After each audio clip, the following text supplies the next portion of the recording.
Got our feeder relocated to the power line. We've churned up the earth a little bit here for making a mineral lick site. All this is a mix we made ourselves. It's 2 parts trace mineral, or as they call it, Tractor Supply Big 6 mineral. 1 part just fine mixing salt, and 1 part dicalcium phosphate. And just mix it up real good. We're gonna put about 50 pounds out.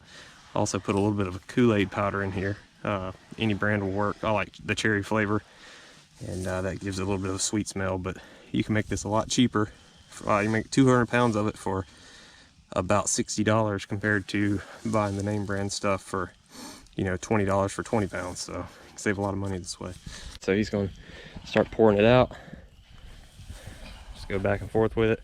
You can dump it faster than that. There you go.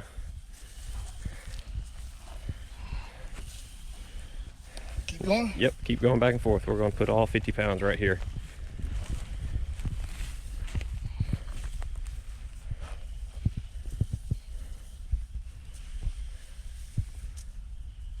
And once we get all this poured out, we'll kind of churn the salt back into the dirt.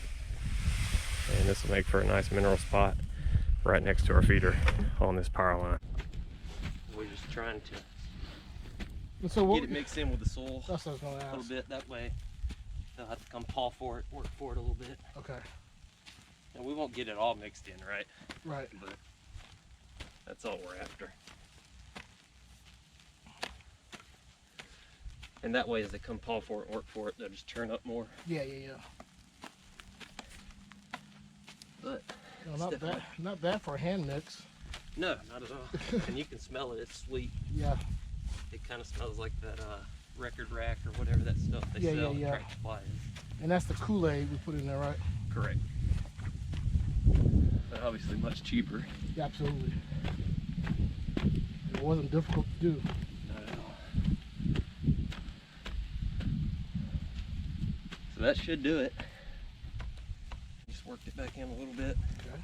And of course, as it rains, I was gonna ask you. As it rains, it'll harden it up a little bit across the top. And that's okay though, right? Yeah, that'll be fine.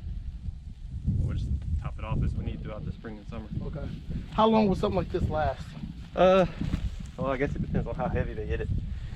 But usually this time of year in February, you like to put some minerals out, you know, because the bucks are going to drop their horns. Yeah. Coming up in the spring. And this should last until probably, I'd say maybe May. And then we can refresh it again. Yeah. Refresh it with another 50 pounds. And just watch it as we get closer to the fall. You do.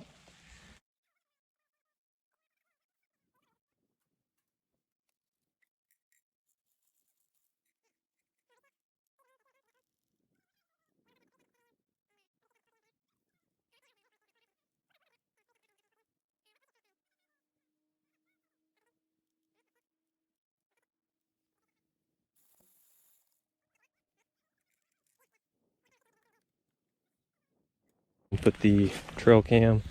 Robert, what brand is that?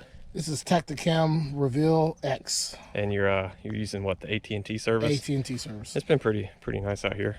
But we're gonna put it on this old fence post here. Should provide us a good look at the feeder and mineral site. And then if we position that probably what, in the third or half of the left side of the frame, we'll be able to see on out into the future food plot here. So let's go ahead and put that on, Robert. We've got the Tactacam Reveal X in. I didn't know it did that. Oh, it's showing us where it's at? Yeah. Oh, very nice. New feature there. Not sure you can see that, but it looks like you can use Google Maps and pinpoint where your camera's at using your phone's GPS, so that's pretty cool. But yeah, we got it in setup mode. We've locked into our signal. We've got 3 bars of AT&T, so we're gonna do some test photos and make sure it's looking good. Robert's got it rigged up there. You can actually see a live view. A little bit of a delay, but it lets you set up your camera angle. And it looks like we need to shift it, what, just a little to the left there? Yeah. So if we watch that. Shift it a little bit. Yeah, that's pretty good. Yep, so we've got our camera angle correctly. Still looks good. And that finishes it up pretty much here on the power line today.